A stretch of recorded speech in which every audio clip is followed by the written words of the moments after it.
Seja muito bem-vindo ao canal Apologia com P. Sou o pastor Paulo Sérgio Batista e hoje nós vamos começar uma série de vídeos. Eu gosto muito de série de vídeos, uma série de vídeos sobre Bíblia. Que livro é esse? Então, essa série tem como principal objetivo apresentar algumas questões curiosas sobre a Bíblia e algumas questões que têm sido alvo de grandes críticas por muitas pessoas que descreem no livro sagrado. Hoje eu quero trabalhar um pouquinho sobre um texto muito conhecido, aliás, uma história amplamente desenvolvida e amplamente conhecida, que é a história do dilúvio. Até meados do século XVIII, já comecinho ainda do século XIX, pensava-se que a Bíblia era o livro mais antigo do mundo. Exatamente isso. Pensava-se que a Bíblia era o livro mais antigo do mundo. E à medida que foram sendo descobertos outros escritos de outras culturas, inclusive culturas relacionadas à cultura bíblica, como a região ali do Entre Rios, chamada Mesopotâmia. A partir dos estudos e das descobertas que foram sendo feitas ali naquela região no século XIX, se encontraram escritos muito mais antigos do que escritos bíblicos ou histórias e narrativas que estavam também na Bíblia, mas que eram desses povos muito antigos, como os povos sumérios, como os povos acádios, como os babilônicos, como também vamos encontrar na região que depois vai ser chamada de Canaã, não é? Em Ugarite, ou o idioma ugarítico. Então nós vamos encontrar a partir daí muitos textos e muitas histórias que têm paralelos grandes com o texto bíblico. E eu gostaria hoje de conversar com você um pouco sobre isso. Algumas pessoas dizem, esses textos aí da Bíblia são textos de fruto de Ctrl+C e Ctrl+V, cópias que foram feitas a partir de pessoas que tiveram ali uma tradição continuada acerca dessas coisas. Um povo que copiou ideias de povos anteriores, porque afinal de contas temos livros em milhares de anos mais antigos do que a Bíblia com esses relatos que são muito semelhantes e que demonstram que foram copiados. Alguns dizem. Nós teríamos uma outra resposta para essa questão, que seria também curiosa. Quando nós falamos de escrita, quando nós falamos de pesquisa, leitura, narrativa, nós temos que sempre lembrar de uma questão muito curiosa que dirige tudo isso, que é a questão da cultura. Existe um meio ambiente cognitivo que gera estruturas cognitivas. O que são as estruturas cognitivas? A religião, a filosofia, os métodos científicos ou a ciência de qualquer época, todas essas formas de pensar, elas são microformas dentro de uma estrutura maior, que é o ambiente cognitivo, ou seja, o ambiente onde essas ideias se fundamentam. Quando nós estudamos isso, nós entendemos, tem dois escritores muito interessantes, um deles, John Walton, e o outro, Edward Hall. John Walton, um comentarista de textos bíblicos, principalmente textos da Antiguidade, e textos hebraicos e os textos da cultura antiga de Israel.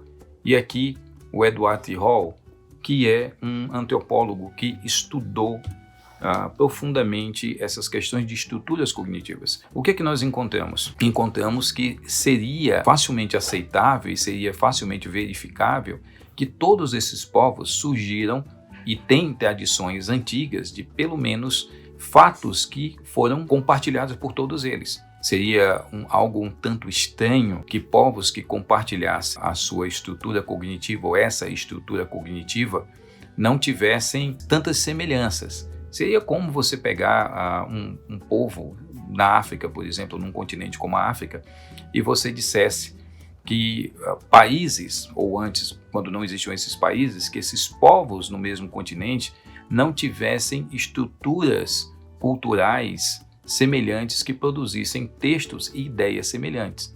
Então, se nós tivéssemos um texto do livro de Gênesis, onde se fala do dilúvio, onde não houvesse uma história dessas com relação ao que ocorreu dentro do passado, seria mais complexo de explicar do que dizer, olha, essa história era uma história compartilhada por todos esses povos, porque certamente houve, primeiro, uma catástrofe que ficou na memória desses povos antes que eles se tornassem povos que tinham uma tradição gráfica.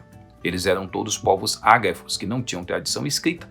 Então seria bem interessante pensar dessa forma, que esses povos mantiveram todas essas escritas, aliás, mantiveram todas essas ideias de forma oral, até que depois eles pudessem transmiti-las de forma escrita. Primeiro nós vemos ali um compartilhamento de ideias semelhantes. Tem um outro aspecto curioso que nós ainda encontramos nessa questão, que é a razão pela qual o dilúvio ocorre. Dentro das outras tradições, né, onde aparecem aí vários personagens, né, Zilsuda, Ateases, que é o super sábio, Utnapishtim, ou Noé bíblico, né? E deixando bem claro aqui que o nome Noé não era o nome do personagem chamado de Noé, porque na época do Noé bíblico, quando a história ocorre, esse personagem não existe ainda com esse nome, porque não existe a língua hebraica. Então, se nós acreditamos, como acreditamos que esse texto é um relato de uma história bem mais antiga do que o texto hebraico, do que a língua hebraica,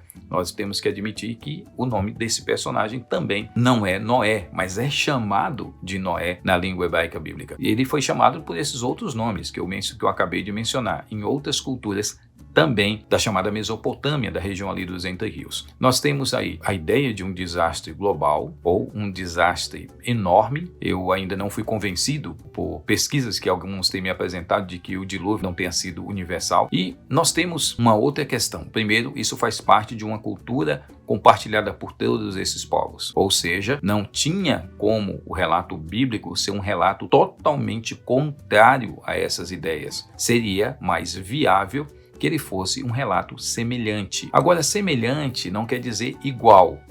Ele tem estruturas semelhantes, mas não são iguais. Você pega todos eles, não existe uma igualdade entre todos esses relatos e o próprio relato bíblico.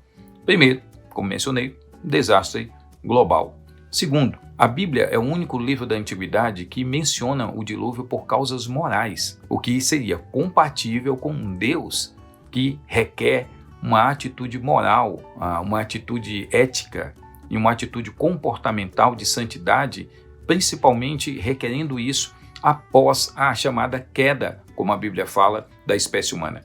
Então, essa é uma boa razão. Nos outros escritos, os deuses ou alguma divindade em particular decide destruir toda a humanidade simplesmente porque os deuses não conseguem dormir, porque a humanidade se multiplica, faz muito barulho, e isso se torna um grande incômodo às divindades, e por isso elas dizem no seu capricho, vamos destruir a raça humana. Na Bíblia não. Na Bíblia nós vemos um grande diferencial, aliás, um salto muito alto no conceito de relação do homem com Deus. As razões da punição divina sobre toda a humanidade são razões morais. Uma outra questão curiosa é que todos esses personagens que são mencionados, né, que já falei, Zilsunda, Ateases, Utnapishtim, todos eles são personagens dentro da sua cultura, onde essas histórias são expressadas ou demonstradas, que viveram de forma eterna. Eles receberam dos deuses o dom da eternidade. E isso os fez pessoas especiais.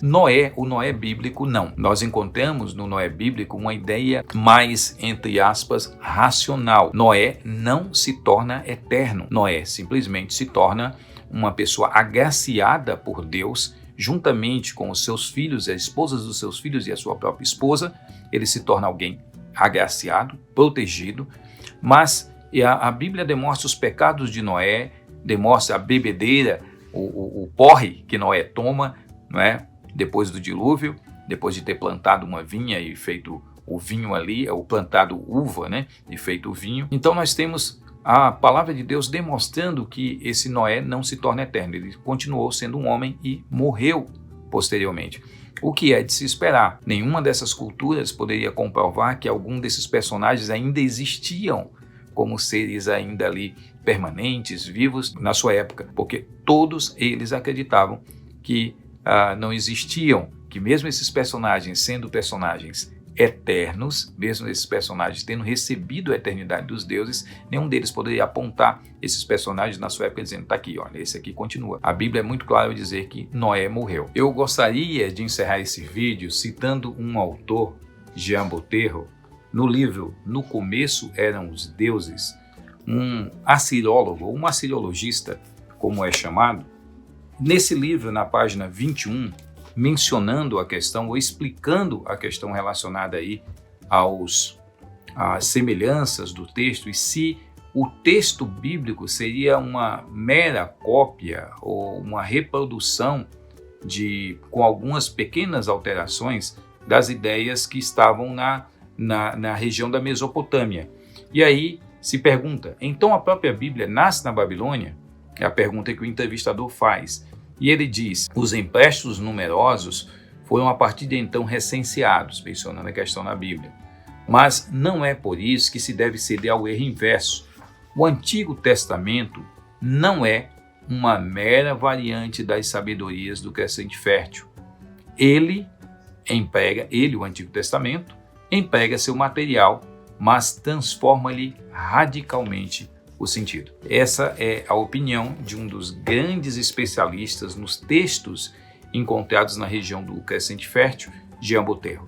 Ele afirma, tem as semelhanças, né? Aquilo que eu expliquei para vocês sobre o rio cultural, tem as semelhanças, mas não podemos esquecer que o texto bíblico possui sim suas singularidades. E é em nome desse texto bíblico que possui suas singularidades que nós acreditamos também na doutrina da inspiração das Escrituras.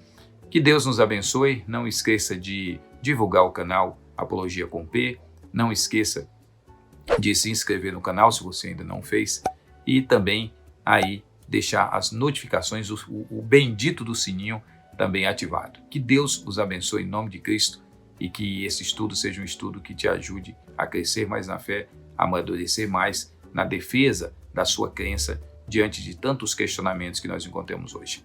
Fui!